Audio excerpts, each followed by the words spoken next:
দর্শক আমন্ত্রণ যমুনা, শুরুতেই জানিয়ে দেব শিরোনামগুলো।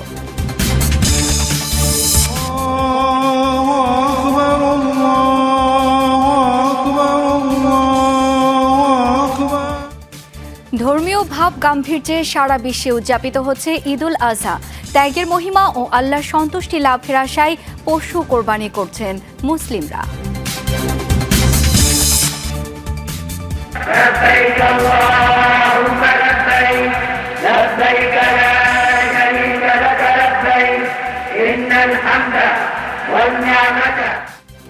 মুজদালিফা থেকে ফিরে আজ শয়তানকে পাথর নিক্ষেপ করছেন হাজিরা। আল্লাহ সন্তুষ্টি লাভের আশায় পশু কোরবানি দিচ্ছেন তারা, করবেন মাথা মুন্ডন। ইরানে হামলার জন্য লক্ষ্যবস্তু তালিকা তৈরি করছে যুক্তরাষ্ট্র। আবারও যুদ্ধ শুরু করলে ওয়াশিংটনকে দাঁত ভাঙা জবাব দেওয়ার হুঁশিয়ারি দিয়েছে তেহরান।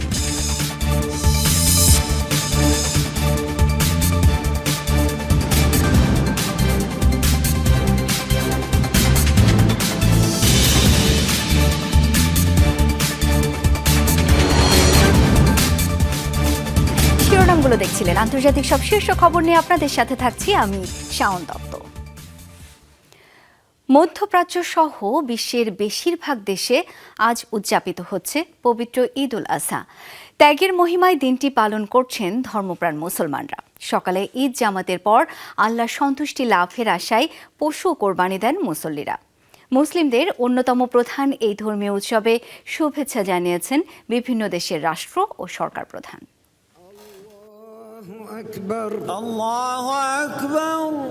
পবিত্র আল-আকসায় ঈদের জামাতে মুসল্লিদের ঢল। আল্লাহর কাছে বিশ্ব শান্তি আর মুসলিম উম্মার সমৃদ্ধি কামনা। বিশ্বের সবচেয়ে বড় মুসলিম দেশ ইন্দোনেশিয়ার জাকার্তায় আল আজহার মসজিদে অনুষ্ঠিত হয় ঈদের প্রধান জামাত। আমরা কেবল প্রার্থনা করতে পারি মুসলিম বিশ্বের ঐক্য আর শান্তির জন্য। আমরা আর যুদ্ধ চাই না। মুসলিম হিসেবে আমার বিশ্বাস যে পরিস্থিতি ভালো হবে। জানি না ইরান ও গাজার মানুষ আমাদের মতো উদযাপন করতে পারছে কিনা। আমরা চাই সমগ্র মুসলিম বিশ্বে শান্তি ও নিরাপত্তা নিশ্চিত হোক। ত্যাগের মহিমায় ঈদুল আজহা উদযাপিত হচ্ছে সৌদি আরব, কাতার, কুয়েত, ওমান, সংযুক্ত আরব আমিরাত, তুরস্ক ও মিশরেও। শিয়া প্রধান দেশ ইরানে ঈদের প্রধান জামাত হয় রাজধানী তেহরানে। যুদ্ধবিধ্বস্ত সিরিয়া, ইরাক, লেবাননেও ঈদের জামাতে দেখা যায় ধর্মপ্রাণ মুসলমানদের ঢল। নামাজের পর আল্লাহর সন্তুষ্টি আশায় পশু কোরবানি দেন মুসল্লিরা। মাংস বিতরণ করেন দরিদ্রদের মাঝে। মধ্যপ্রাচ্যের সাথে মিলিয়ে পাকিস্তানে ঈদুল আজহা পালিত হচ্ছে আজ। জামাতে ঈদের নামাজ আদায়ের পর পশু কোরবানি দেন মুসল্লিরা। আল্লাহর প্রতি শুকরিয়া, তিনি আমাদের কোরবানির তৌফিক দিয়েছেন। যারা কোরবানি দিচ্ছেন সবার প্রতি আহ্বান, গরিবদের প্রাপ্য অংশ তাদের দিন। সমগ্র ভারতে না হলেও জম্মু কাশ্মীরে পালিত হচ্ছে ঈদুল আজহা। শ্রীনগরের গ্র্যান্ড মসজিদে বড় জামাতের অনুমতি দেয়া হয়নি, তবে বিভিন্ন মসজিদ ও ঈদগাহে ছিল উপচে পড়া ভিড়। ঈদুল আজহা কেবল পশু কোরবানির জন্য নয়, বরং প্রকৃত ত্যাগের শিক্ষা হলো আমাদের খারাপ আকাঙ্ক্ষা ও স্বার্থপরতা ত্যাগ করা, অহংকার দূর করা। ভৌগোলিক কারণে সবার আগে ঈদের আনুষ্ঠানিকতা শুরু হয় অস্ট্রেলিয়া ও নিউজিল্যান্ডে। পশ্চিমা দেশগুলোতেও ঈদুল আজহা আজ। Dorothy Tasrin, Jamuna news. Muzdalifah থেকে পাথর সংগ্রহ করে মিনায় ফিরেছেন হাজিরা। আল জামারায় শয়তানের প্রতীক লক্ষ্য করে আজ পাথর ছুটছেন তারা। ফজরের নামাজ আদায় করেই মিনার উদ্দেশ্যে রওনা হন হাজিরা। পাথর নিক্ষেপ শেষে আল্লাহর সন্তুষ্টি লাভের আশায় পশু কোরবানি দিচ্ছেন তারা। এরপর জামারা থেকে বেরিয়ে করবেন মাথা মুন্ডন। গোসল শেষে ইহরামের কাপড় বদল করবেন হাজিরা। স্বাভাবিক পোশাকে মিনা থেকে মসজিদুল হারামে গিয়ে 7 বার তাওয়াফ করবেন কাবা শরীফ। 11-12 জিলহজ সেখানে অবস্থান করে হজের বাকি আনুষ্ঠানিকতা শেষ করবেন। মঙ্গলবার আরাফার ময়দানে হজের খুতবা শোনেন 20 লাখ মুসল্লি। বিশ্ব শান্তি কামনার পাশাপাশি মুসলিমদের প্রতি ঐক্যের আহ্বান জানানো হয়।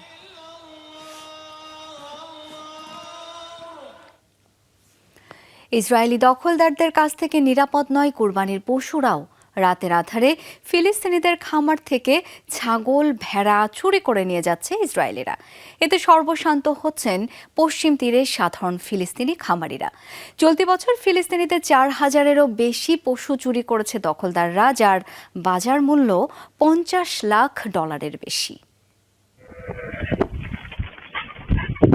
রাতের আধারে চুরি করে নিয়ে যাওয়া হচ্ছে ভেড়ার পাল। সিসি ক্যামেরায় ধরা পড়া এই দৃশ্য ফিলিস্তিনের পশ্চিম তীরের। অসহায় ফিলিস্তিনিদের খামার থেকে এসব পশু চুরি করে নিয়ে যাচ্ছে অবৈধভাবে বসতি গড়া দখলদার ইসরায়েলিরা। সকালে শূন্য খোয়ার দেখে চোখের পানি ধরে রাখতে পারেননি ফিলিস্তিনি বাসিন্দা সামিহা রাশিদ।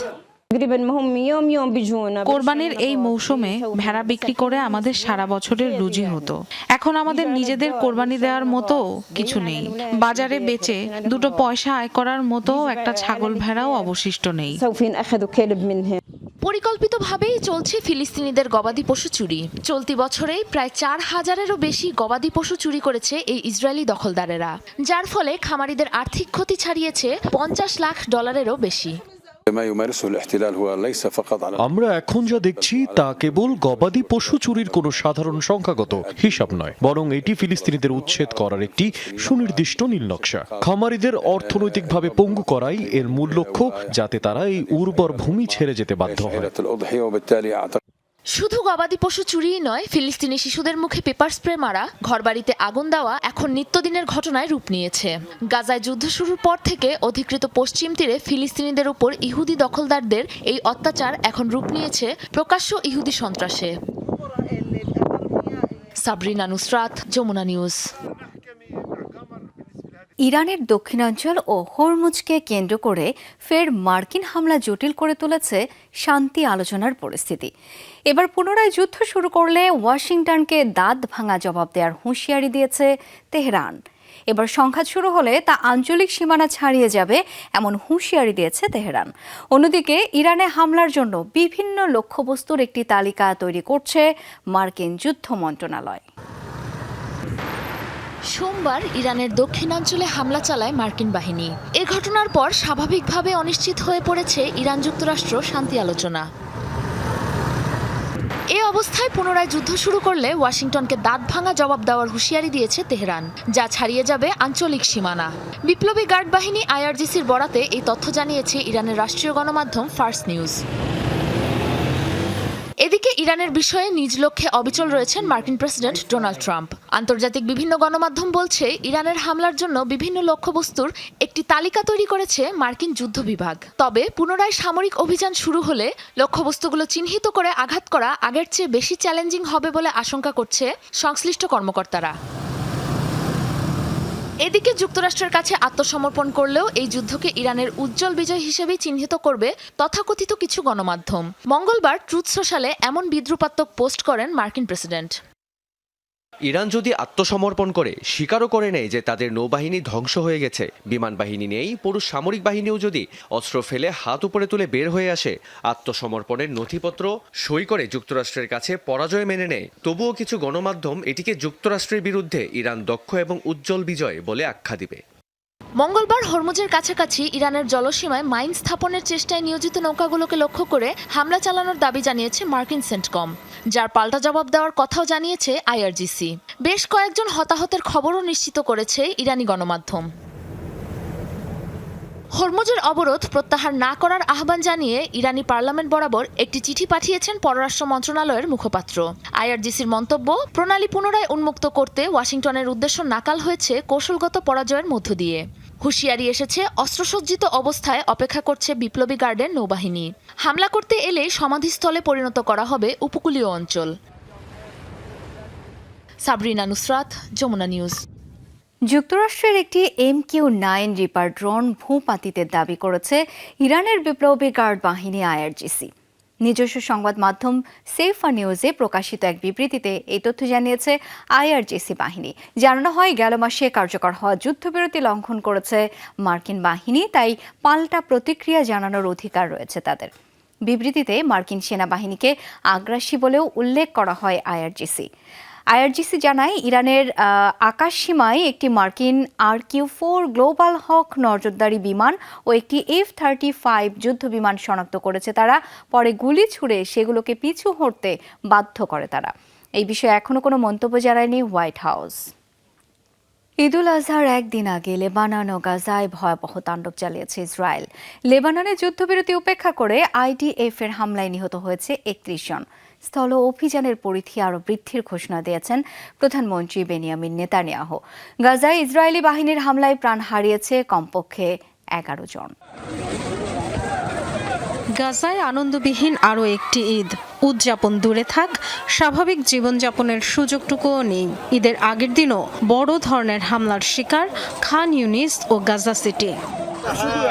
বিমান থেকে হঠাৎ হামলা চালায়, আমরা হকচকিয়ে গেছি। একটি অ্যাপার্টমেন্ট ভবনে 3টি মিসাইল ছুড়েছে। এখানে কোনো যুদ্ধবিরতি কার্যকর নেই, দিনরাত যে কোনো সময় হামলা চলছেই। এই হলো আমাদের ঈদ। ইসরায়েলের দাবি, হামাসের সেনা শাখার নতুন প্রধান মোহাম্মদ ওদেহকে লক্ষ্য করে হামলা চালিয়েছে তারা। মাত্র 1 সপ্তাহ আগে যার নিয়োগ হয়েছিল ইসরায়েলের হাতে নিহত কাসিম ব্রিগেডের প্রধান আদ্দিন আল হাদ্দাদের স্থলে। অভিযানের তীব্রতা ভয়াবহ রূপ নিয়েছে লেবাননে। দেশটির আরও গভীরে প্রবেশ করেছে ইসরায়েলের স্থলবাহিনী। ভয়াবহ হামলায় নিহত হয়েছে কমপক্ষে 31 জন, আহত 40 জন। দক্ষিণে নাবাতিয়ে, পূর্বে বেকা ভ্যালির মাসগারা সহ অর্ধশত গ্রাম ও শহরের বাসিন্দাদের সরে যাওয়ার নির্দেশ দেওয়া হয়েছে। শিশু, নারী, বৃদ্ধরাও এখানে আছেন। হঠাৎ ইসরায়েলি সেনারা সতর্কবার্তা দেওয়া শুরু করলো। সবাই দ্রুত গুছিয়ে নিতে শুরু করলাম। 30 থেকে 40 মিনিটের মধ্যে দেখুন কি অবস্থা হয়েছে। যুক্তরাষ্ট্রের মধ্যস্থতায় গেল এপ্রিলের মাঝামাঝি লেবাননের সাথে হওয়া যুদ্ধবিরতি চুক্তি নিয়মিত ভঙ্গ করে যাচ্ছে ইসরায়েল। এমন পরিস্থিতিতে আবারও উদ্ধত ঘোষণা বেনিয়ামিন নেতানিয়াহুর। জানালেন লেবাননে স্থল অভিযানের পরিধি বাড়বে আরও। এখনও পাল্টা জবাব দিয়ে যাচ্ছে হিজবুল্লাহ। লেবাননের দক্ষিণে মোতায়েনকৃত ইসরায়েলি সেনাদের লক্ষ্য করে 32 দফা হামলার কথা জানিয়েছে সশস্ত্র গোষ্ঠীটি। দাবি, শত্রুপক্ষের ট্যাঙ্ক, সাজোয়া যান, কমিউনিকেশন সিস্টেম ও 2টি ইসরায়েলি কোয়াডকপ্টার ভূপাতিত করেছে তারা। তেল আবিব জানিয়েছে, লেবানন থেকে ছোড়া একটি ড্রোন বা রকেট পড়েছে ইসরায়েলের উত্তরাঞ্চলে। তবে খোলা জায়গায় পড়ায় কোনো ক্ষয়ক্ষতি বা কেউ হতাহত হয়নি। এ ঘটনার পর সতর্কতা সাইরেন সচল করা হয় অঞ্চলটিতে। Dorothy Tasrin, Jamuna news. হজ পালন করতে গিয়ে যুক্তরাষ্ট্র ও ইসরায়েল বিরোধী স্লোগান দিয়েছেন ইরানি হাজিরা। মঙ্গলবার সৌদি আরবের মক্কায় একত্রিত হন ইরানের মুসল্লিরা। ধর্মীয় রীতি পালন শেষে একসাথে ইসরায়েল ও যুক্তরাষ্ট্রের বিরুদ্ধে স্লোগান দেন তারা। প্রদর্শন করেন ইরানের জাতীয় পতাকা আর প্রয়াত সর্বোচ্চ নেতা আয়াতুল্লাহ আলী খামেনির ছবি। যুক্তরাষ্ট্রকে লুটেরা, অপরাধী আর অশান্তি সৃষ্টিকারী দেশ আখ্যা দেওয়া হয়। যুক্তরাষ্ট্র ও ইসরায়েল আল্লাহর শত্রু, এমন স্লোগানে মুখরিত হয়ে ওঠে চারদিক। إسرائيل عدو الله إسرائيل عدو الله। প্রচণ্ড গরমে বিপর্যস্ত ভারতের উত্তর ও মধ্যপ্রদেশের অনেক এলাকা। জারি করা হয়েছে হিট ওয়েভ সতর্কতা। হিট স্ট্রোক ও পানির শূন্যতাজনিত কারণে হাসপাতালে বাড়ছে রোগীদের ভিড়, নাভিশ্বাস গবাদি পশুদেরও। তাপমাত্রার পারদ 47 ডিগ্রিরও বেশি ছাড়িয়েছে বলে জানিয়েছে আবহাওয়া অধিদপ্তর। তীব্র গরম থেকে বাঁচতে ঘরের ভেতরে থাকা এবং পর্যাপ্ত পানি পান করার পরামর্শ দিয়েছেন চিকিৎসকরা। সামান্য একটু পানির জন্য ভিড় জমিয়েছে মানুষ। ছুটে আসছে দূর দূরান্ত থেকে। তীব্র দাবদাহ আর পানির সংকটে নাকাল ভারত। হিটওয়েভ সতর্কতা জারি করা হয়েছে মধ্য ও উত্তরপ্রদেশের বেশ কিছু এলাকায়। 24 ঘন্টায় ভারতের উত্তর পশ্চিম অঞ্চলে তাপমাত্রার পারদ ছাড়িয়েছে 47 ডিগ্রির বেশি। রাজধানী নয়াদিল্লিতে 45 ডিগ্রি সেলসিয়াস এবং উত্তরপ্রদেশে সর্বোচ্চ 48 ডিগ্রি সেলসিয়াস তাপমাত্রা রেকর্ড করা হয়েছে। প্রশান্ত মহাসাগরীয় উষ্ণ জলপ্রবাহের কারণে সৃষ্ট আবহাওয়া পরিস্থিতি বা এল নিনোর প্রভাবেই তীব্র গরমে বিপর্যস্ত জনজীবন। বাড়তে থাকা গরমের ধকল সইতে না পেরে হাসপাতালে বাড়ছে রোগীদের ভিড়। হিটস্ট্রোক, হিট এক্সশন ও পানি শূন্যতা নিয়ে প্রতিদিনই ভর্তি হচ্ছে অনেকে। তাদের বেশিরভাগই গর্ভবতী নারী ও শিশু। দিল্লিতে হিটস্ট্রোকের কারণে আশঙ্কাজনক অবস্থায় রয়েছে অন্তত 2 জন। বৈরী আবহাওয়া পরিস্থিতি মোকাবেলায় বিনামূল্যে খাবার ও পানি বিতরণ করছে কয়েকটি অলাভজনক সংস্থা। তীব্র গরম থেকে বাঁচতে ঘরে থাকার এবং পর্যাপ্ত পানি পান করার পরামর্শ দিয়েছেন চিকিৎসকরা। আমার বাচ্চা কিছু খেলেই তার ডায়রিয়া ও বমি হচ্ছে। কয়েকদিন আগে আমারও একই অবস্থা হয়েছিল। গরমের কারণে অনেক অসুবিধায় পড়েছি। যমুনার পার্শ্ববর্তী এলাকাগুলোতে পানি সংকট মোকাবেলা ট্যাঙ্কার মজুত করা হয়েছে। প্রয়োজন হলে আমরা সেগুলো ব্যবহার করব। বাকি এলাকাগুলোর জন্যও আমরা অ্যালার্ট মোডে রয়েছি। বিপর্যয় নেমে এসেছে পশু পাখিদের জীবনেও। চরম আবহাওয়া, তীব্র পানি সংকটের কারণে নয়াদিল্লির হ্রদে মরে ভেসে উঠছে শত শত মাছ। উত্তরপ্রদেশের পশু হাসপাতালগুলোতে পানি শূন্যতা, হিটস্ট্রোকজনিত কারণে নিয়ে আসা হচ্ছে অসুস্থ গবাদি পশু। গেল বছর ভারতে মাত্র 4 মাসে নথিভুক্ত করা হয় রেকর্ড প্রায় 7,000 হিটস্ট্রোকের ঘটনা। প্রতিকূল তাপমাত্রা সহ্য করতে না পেরে প্রাণ যায় অন্তত 14 জনের। সাবরিনা নুসরাত, যমুনা নিউজ। যুক্তরাষ্ট্রের একটি পেপার মিলে ভয়াবহ বিস্ফোরণের ঘটনা হয়েছে। এতে কমপক্ষে 1 জন নিহত, বেশ কয়েকজন কারখানা শ্রমিক আহত হয়েছেন। মঙ্গলবার ওয়াশিংটনের লংভিউ শহরে একটি কারখানায় এই বিস্ফোরণ ঘটে।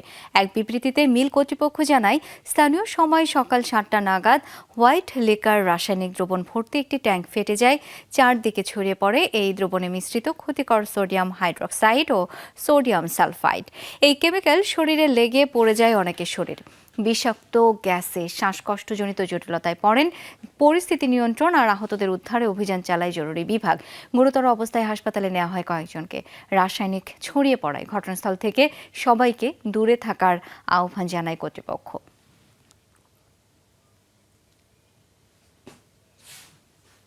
চাঁদে মানব বসতি গড়ে তুলতে দীর্ঘমেয়াদী পরিকল্পনার ঘোষণা করেছে মার্কিন মহাকাশ গবেষণা সংস্থা নাসা।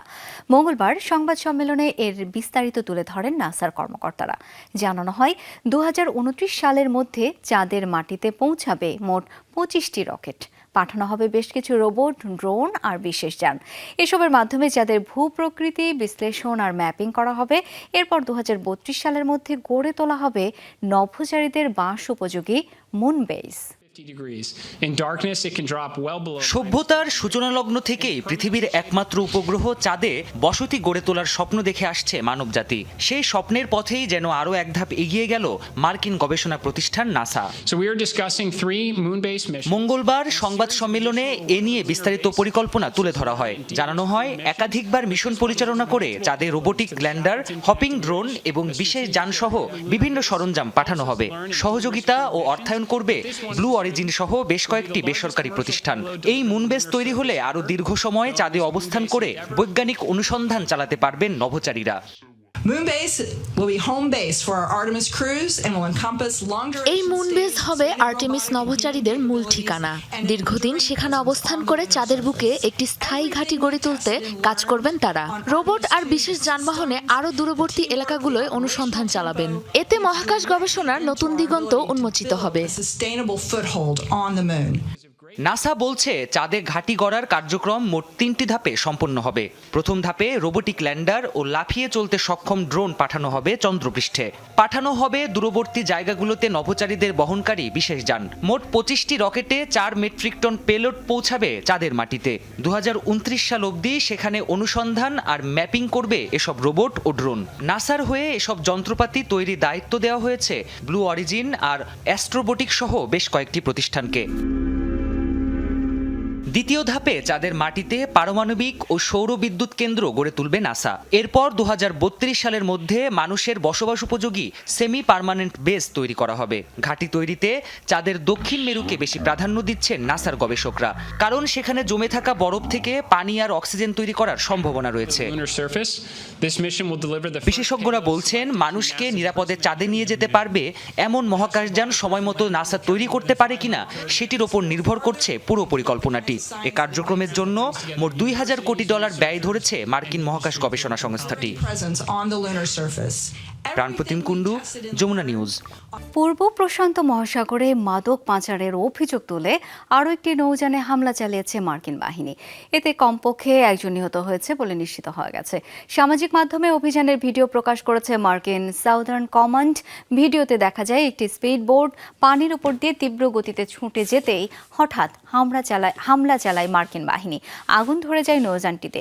জীবিতদের উদ্ধারে রেস্কিউ অপারেশন শুরু করতে কোস্টগার্ডকে অবহিত করেছে মার্কিন সাউদার্ন কমান্ড। গেল বছর সেপ্টেম্বর থেকে এসব অভিযানে প্রায় 200 জন নিহত হয়েছে। তবে আক্রান্ত নৌযানগুলোর কোনোটিতেই মাদক পরিবহন করা হচ্ছিল কিনা সেই বিষয়ে কোনো প্রমাণ এখনো সামনে আনেনি ওয়াশিংটন।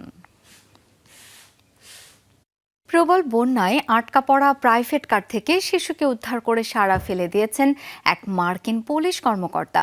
বডি ক্যামে ধরা পড়ে পুরো দৃশ্যটি। গেল শনিবার যুক্তরাষ্ট্রের টেক্সাসে ভয়াবহ বন্যার কবলে পড়ে একটি পরিবার।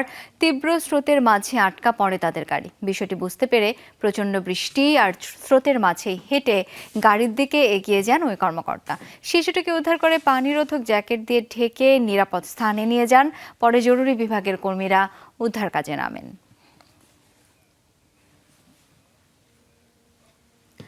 দর্শক, যমুনা ডেস্ক পর্যন্তই। ধন্যবাদ এতক্ষণ সাথে থাকার জন্য।